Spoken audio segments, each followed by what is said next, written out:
Alegrei-me com os que disseram, vamos à casa do Senhor. Olá, eu sou o Pastor Alan e essa é mais uma Quinta Teológica.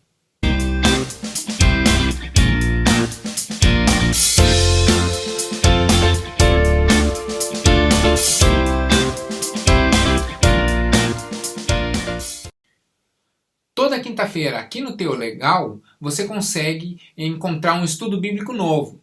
Às vezes sobre um determinado tema, às vezes sobre uma determinada passagem das Escrituras, às vezes sobre um determinado postulado teológico. Mas você sempre vai ter aqui algum estudo que ele tem um propósito único, que é transformar a palavra de Deus em algo vivo e eficaz, porque essa é a razão da existência da palavra. Então, os estudos que você vai encontrar aqui, eles sempre serão voltados para que você consiga aplicar a palavra de Deus no seu dia a dia, no seu cotidiano, nas suas relações interpessoais, e desse modo você possa viver algo mais efetivo e verdadeiro dentro daquilo que Deus separou para a sua vida. Então, se você tem algum trecho bíblico interessante que você gostaria de conhecer, se tem alguma doutrina bíblica ou algum postulado teológico que você gostaria de conhecer, ou você queria saber o que a palavra de Deus fala sobre determinado tema, você pode já colocar aqui como um comentário, tanto ao fim do vídeo, quanto aqui, se você está assistindo durante a estreia do vídeo aqui no chat, você pode colocar também, ou entrar em contato com a gente através do contato do canal. O Teo Legal existe exatamente para isso, para você ter essa conversa com alguém sobre esses temas de teologia e da vida, tá bom? Então, se você ainda não é inscrito no canal, por favor, faça já a sua inscrição, e toda quinta você tem um vídeo novo, e durante a semana, sempre que possível, nós colocamos vídeos extras, tá? Estou contando com a sua inscrição e com o seu like aí. O Salmo 122, versículo 1, vai trazer justamente esse versículo. Alegrei-me com os que me disseram, vamos à casa do Senhor. Esse é um salmo davídico. Salmo davídico é um salmo, segundo a escrita original, Ba-Davi. O hebraico ele é uma língua pobre, ele é uma língua que não tem muitos conectivos, não tem muitos sinônimos. Uma palavra ela pode ser usada em mais de um contexto e em uma mesma palavra ter mais de um significado. Então, às vezes nós temos alguns sérios problemas de tradução. O Ba-Davi é um desses problemas. Ba-Davi pode significar tanto um salmo escrito por Davi, então o rei Davi teria escrito esse salmo, quanto pode ser um salmo escrito para Davi, ou seja, um salmo escrito para contar alguma coisa sobre o rei Davi, né? Ou seja, um salmo escrito sobre o rei Davi. Então, entre ser ele efetivamente o autor ou ser ele o personagem principal, nós temos essas duas possibilidades de interpretação. Não temos certeza qual é a correta, se o rei Davi efetivamente escreveu esse salmo, ou ainda que ele não necessariamente ele tenha escrito, mas ele recitou esse salmo e algum escriba escreveu, ou se alguém escreveu para contar algo sobre o rei Davi, né? Então, nós não temos aqui uma posição bem tranquila na teologia com respeito a isso.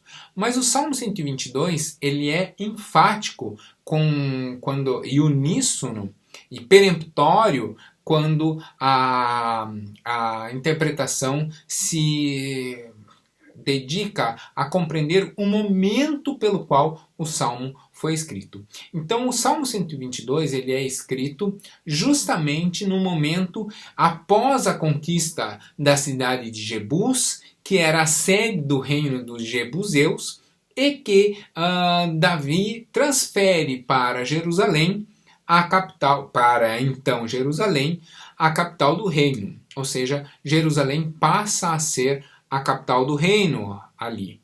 E nesse momento, então, o rei Davi está sentado à porta da cidade e ouvindo as pessoas do povo que estão se aproximando da cidade e dizem: vamos à casa do Senhor. Ou seja, convidam umas às outras para irem até a cidade, porque lá seria a casa do Senhor.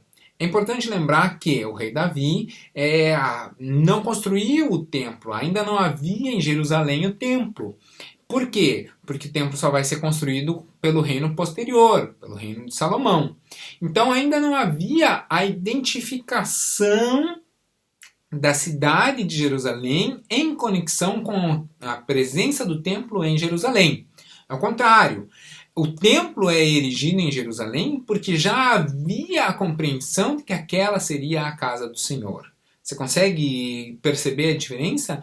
Então não é o templo que cria o sentimento de ali ser a casa do Senhor. Ao contrário, é o sentimento anterior que traz, então, a motivação para a construção do templo ali. Então Davi está sentado à porta quando ouve as pessoas dizendo isso: vamos à casa do Senhor. E a partir dessa convocação, desse pedido, dessa exclamação, Davi então tem o seu coração repleto de alegria ao presenciar isso. O texto é plural, né? O vamos à casa do Senhor, ele é plural justamente por isso, porque traz essa certeza de que mais de uma pessoa está ali conversando e que elas, em concordância, então, aceitam ir à casa do Senhor. A ideia do estudo de hoje é justamente pensar nisso. Poxa, agora nós estamos em um momento em que não está acontecendo os cultos presenciais. Como está o meu coração em relação a isso? Nós não estamos em um período de normalidade. Nós estamos em um período de paz, nós estamos em um período em que não há uma violência, ou pelo menos não há uma violência em função das adversidades de saúde que nós estamos passando. Nós estamos em um período em que não há fome, né? O momento ainda não gerou fome. Talvez algum intempérie econômico, talvez algum intempérie no fornecimento de algum material, mas em vias de regra a vida está seguindo uma certa normalidade, mas nós não estamos no nosso ponto normal. Logo, logo, e talvez até no momento em que você esteja vendo essa mensagem, esse isolamento social pelo qual nós estamos passando hoje talvez já tenha mudado, talvez já tenha se alterado e você já possa estar, inclusive, voltando a frequentar aí a sua igreja. Eu realmente não sei, eu estou gravando esse vídeo dia 21 de abril de 2020 e ele fica aí, uma vez postado, ele fica para a eternidade, então eu não sei exatamente quando você está vendo. Mas a ideia permanece, né? A ideia da reflexão. Será que eu preciso buscar uma igreja ou os cultos virtuais já me são suficientes? Essa é a grande reflexão que eu queria fazer com vocês hoje. Dentro da ideia da alegria do coração do rei, eu também transponho o tempo pensando no tempo de hoje.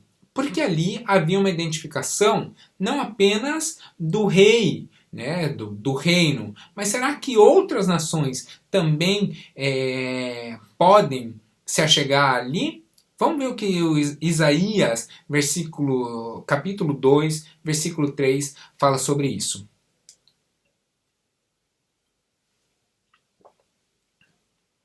Isaías, capítulo 2, versículo 3, diz assim: Virão muitos povos e dirão: Venham, subamos ao monte do Senhor, ao templo do Deus de Jacó, para que ele nos ensine seus caminhos, e assim andemos em suas veredas. Pois a lei sairá de Sião, de Jerusalém virá a palavra do Senhor. Pois bem, se outros povos, outros povos vão encontrar em Jerusalém a palavra do Senhor, esse entendimento de que nós podemos nos achegar a uma cidade a uma Jerusalém, também se aplica a nós. Do mesmo modo, a cidade celestial é conhecida como Jerusalém Celestial, né? A cidade das ruas de ouro é a Jerusalém Celestial.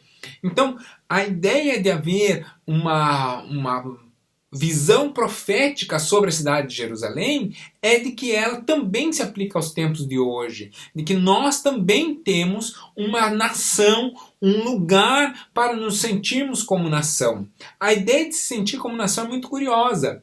Quando você está fora da sua nação, quando você está fora, por exemplo, do Brasil, e você encontra um outro brasileiro, normalmente você conversa com ele. Ah, você é da onde? Ah, eu sou do Tocantins. E você, eu sou do Paraná. E o que você está fazendo aqui? Eu estou aqui de passagem, eu estou estudando, eu estou trabalhando aqui e tal.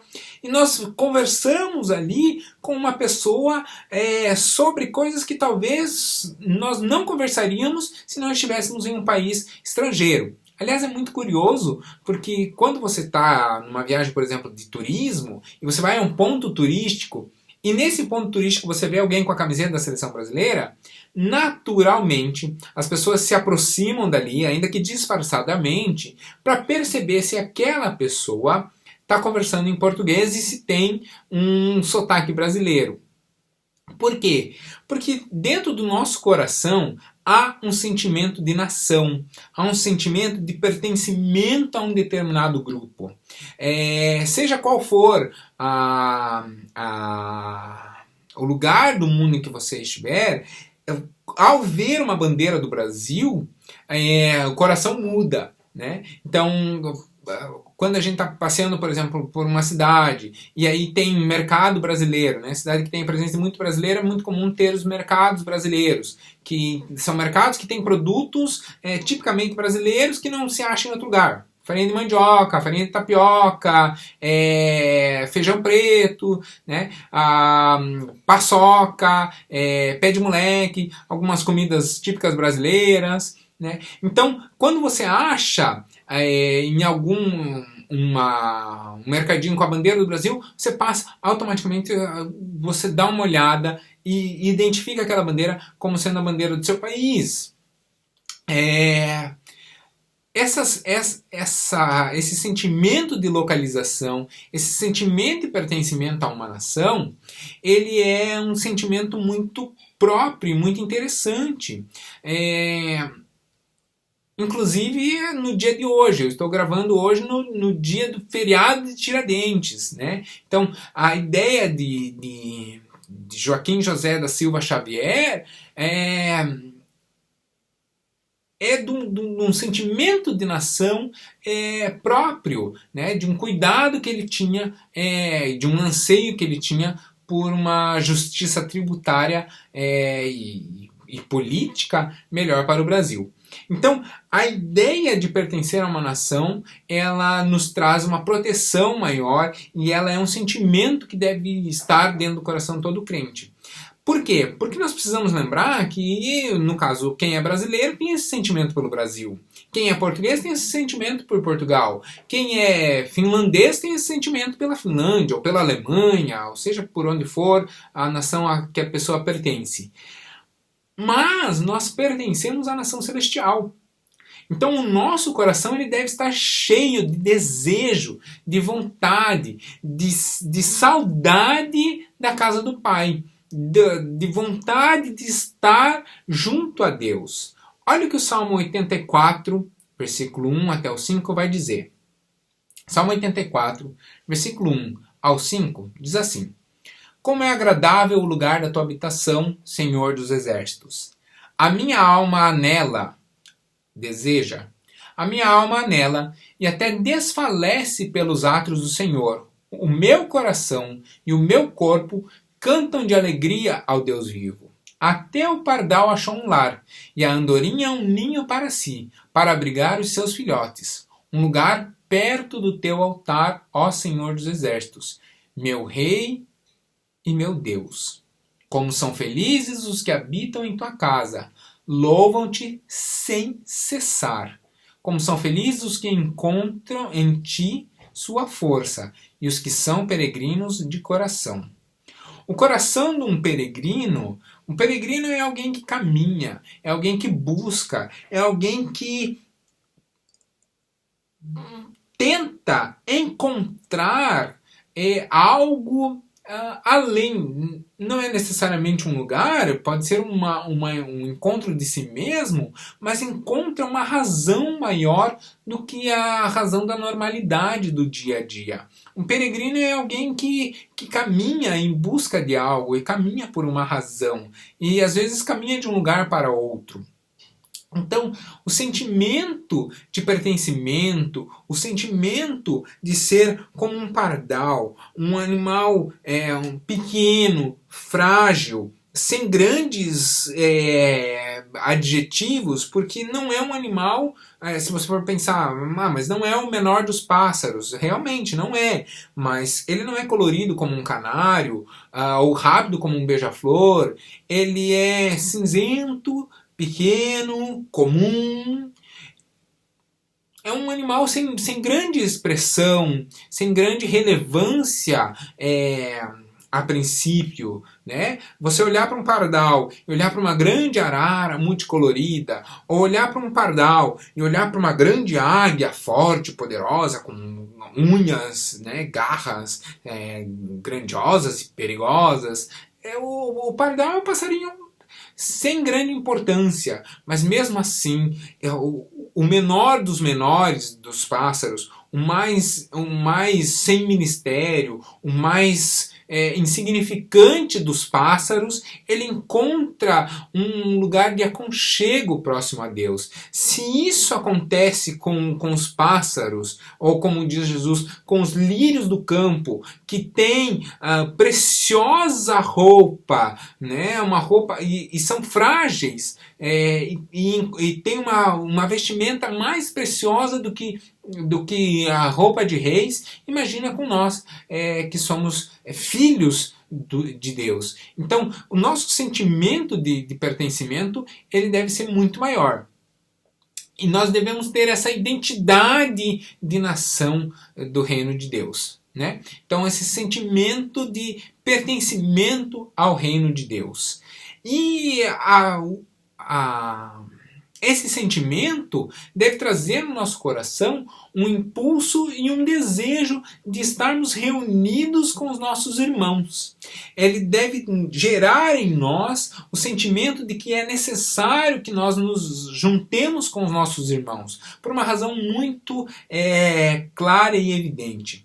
Deus se manifesta os seus dons e os seus ministérios na coletividade. Deus volta os seus olhos para a coletividade e nos dá a possibilidade de exercermos o nosso ministério ali. Talvez você pense assim, poxa, mas qual é o meu ministério? Quando eu simplesmente vou para a igreja, canto com todo mundo e sento ali e ouço a palavra. Meu irmão pardal, você é um pardalzinho, mas é importante estar ali. Você não tem noção de como é bom para o pregador, como nos impulsiona e nos anima quando você está ali pregando a palavra de Deus e olha para a assembleia, né? Olha para as pessoas e você vê que pessoas estão prestando atenção. Você vê que aquilo que você está falando, porque você já estudou, você já compreende a importância daquilo, você vê que aquilo está sendo importante também para quem te ouve. Então, às vezes, só de você estar sentado ali, na cadeira, assistindo a pregação, olhando com atenção para o pregador, você é o maior dos incentivadores que é possível ali. Você é o melhor intercessor que há. Porque a pessoa veio, às vezes, está cansada, às vezes se sente despreparada, às vezes acha que as pessoas não gostam dela, mas ela está ali pregando porque lhe cabia dentro da escala dos pregadores. Às vezes a pessoa acha, poxa, mas eu estudei tão pouco, ou eu não conheço esse texto no original, ou eu estou inseguro para pregar sobre esse determinado tema, e aí você tá ali e vê alguém olhando com atenção para você, você é um incentivador, ou seja, não há atitude dentro da coletividade em que o seu dom não possa ser exercido. E olha que interessante, 1 Coríntios 12, 4 até o versículo 12. Esse trecho vai falar justamente sobre essa multidão de dons. Olha o que diz lá. E há diversidade de ministérios, mas o Senhor é o mesmo. Há diversidade de operações, mas é o mesmo Senhor que opera tudo em todos. Mas a manifestação do Espírito é dada a cada um para o que for útil. Porque a um, pelo Espírito, é dado palavra de sabedoria. A outro, pelo mesmo Espírito, palavra de ciência. A outro, pelo mesmo Espírito, a fé. E a outro, pelo mesmo Espírito, dons de curar. E a outro, operação de maravilhas. E a outro, a profecia. E a outro, o dom de discernir os espíritos. A outro, variedade de línguas. E para outro, a interpretação dessas línguas. Mas um só e o mesmo Espírito opera todas essas coisas, repartindo particularmente para cada um como quer.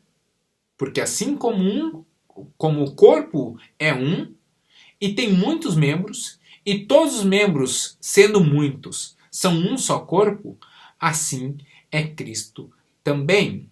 Ou seja, há uma multiplicidade de dons, há uma multiplicidade de possibilidades de atuação, mas essa multiplicidade ela vai se completar na igreja.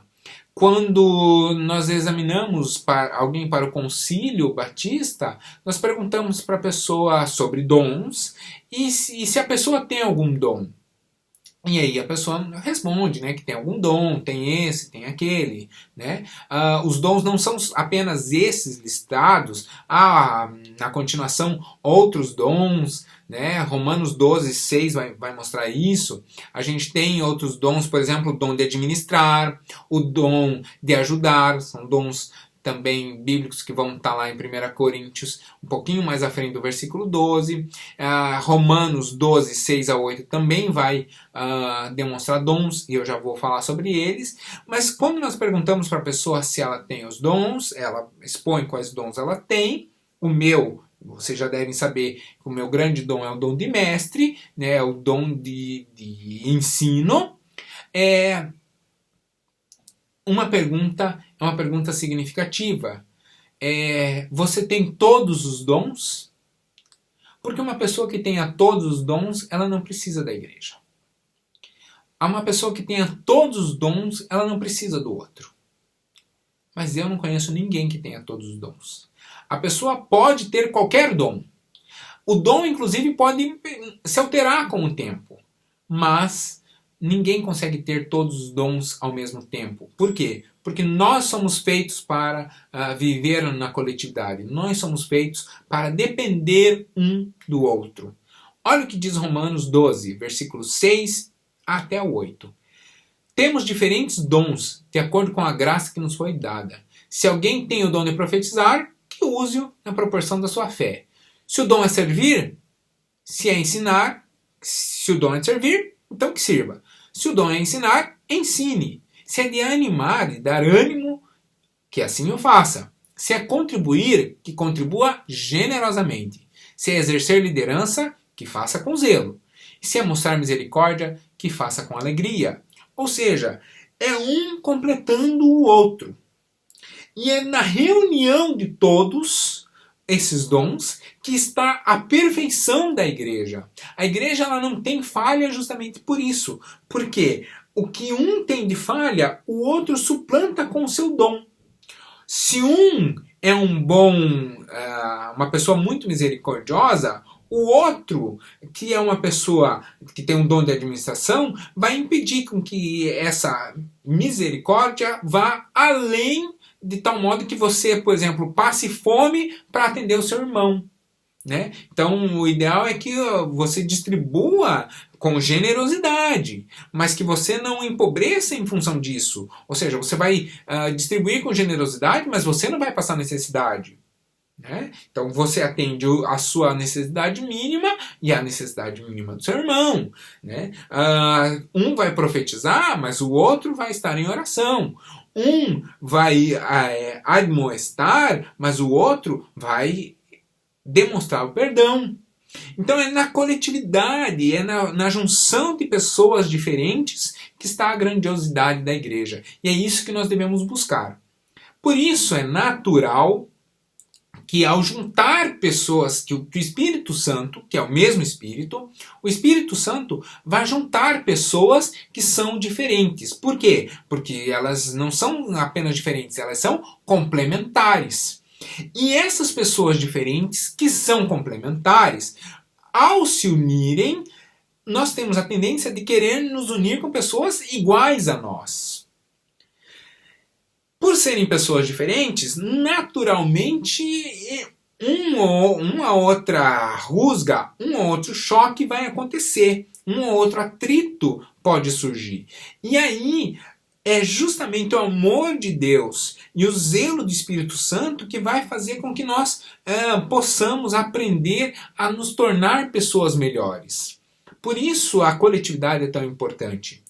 É dentro dessa ideia que nós vamos trabalhar para que a cada instante o seu dom seja exercido dentro da melhor maneira possível, de tal modo a não ferir a coletividade. É muito interessante quando tem, por exemplo, assembleia para definir orçamento. Porque você vê assim, o irmão que é evangelista, ele quer que as ofertas para missões sejam o grande foco da igreja. Aí o outro fala assim, não, espera aí, nós temos que ter uma educação cristã de qualidade, então nós precisamos investir aqui na construção, para a construção de salas de aula e de uma estrutura de estudo. Aí o outro fala assim, não, mas estrutura de estudo é importante, mas é mais importante nós termos uma sala de atendimento social, uma sala de atendimento das necessidades sociais das pessoas. O outro vai ter o foco, não, nós precisamos ter uma boa palavra. Então, ao invés de investir no crescimento, nós vamos investir em equipamentos para que nós possamos transmitir para cá, transmitir para lá, e equipamentos de som. Aí o músico fala assim, mas se vai investir em som, tem que pensar também na música. E aí a gente vai fazendo essa composição. É difícil, mas a gente vai fazendo essa composição, cede um pouquinho para cá, um pouquinho para lá, cada um vai cedendo um pouquinho para chegar ao mais perfeito possível. Por isso que a igreja é tão importante, porque é uma série de diferentes, mas todos com o coração voltados para serem apenas um. E isso vai nos trazer um significativo e um grande crescimento pessoal. Por isso, nos reunirmos como igreja é tão importante. A ideia de nos reunirmos é tão grande, mas tão grande, que nós não podemos deixar com que essas coisas menores nos afaste da igreja.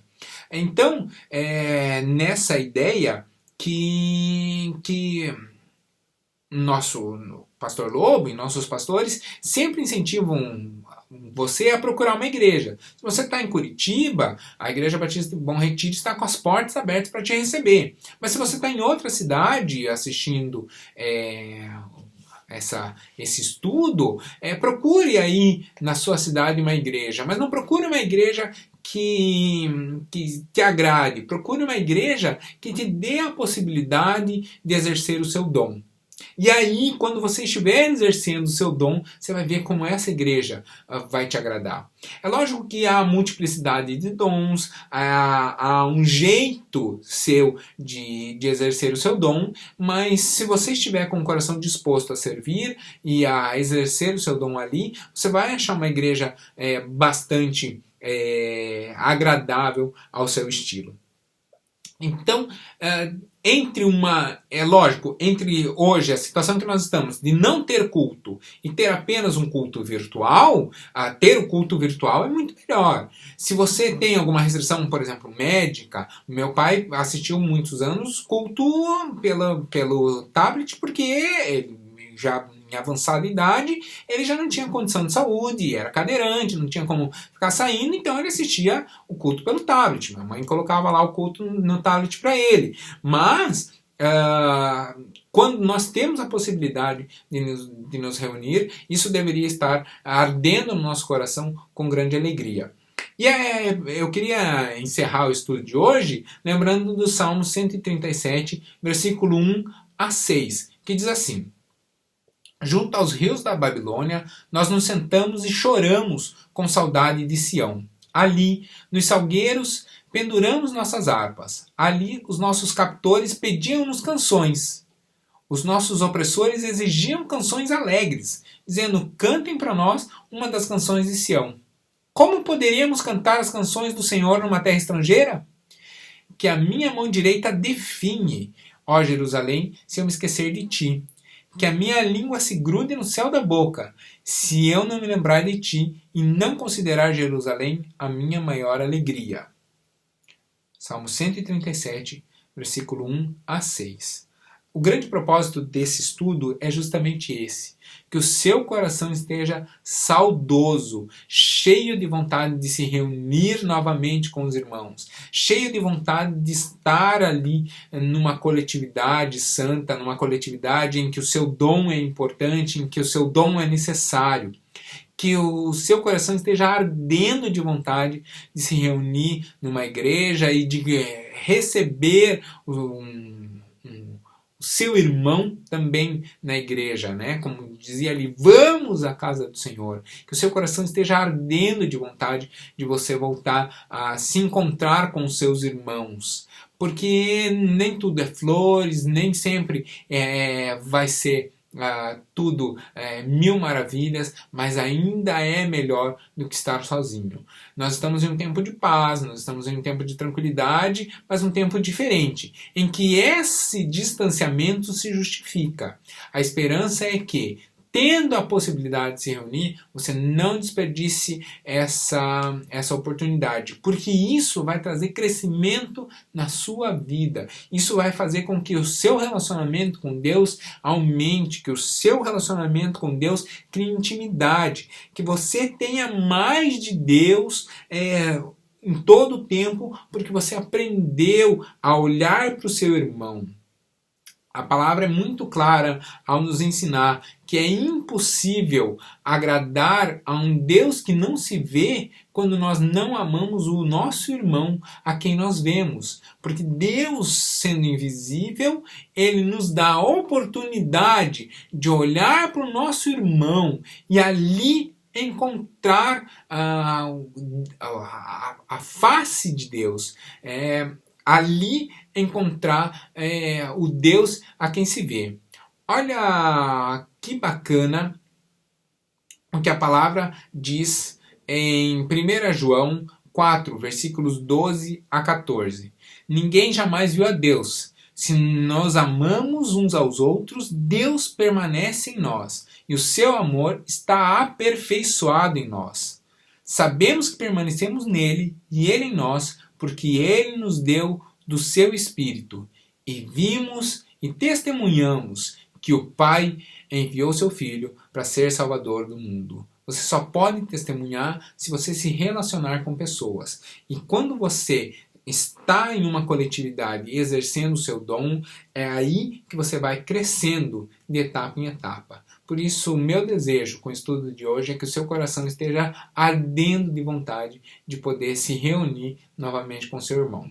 Enquanto isso não é possível, a gente vai se reunindo virtualmente. Vamos orar?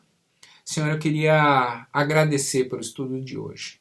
Colocar como o teu povo cantou lá na Babilônia, em pleno cativeiro, que o coração estava ardendo de saudade de Sião. Que o nosso coração também esteja assim, ardendo de vontade de nos reunirmos com o teu povo, de nos reunirmos como teu povo e de juntos podermos celebrar o seu amor e o seu cuidado sobre a nossa vida.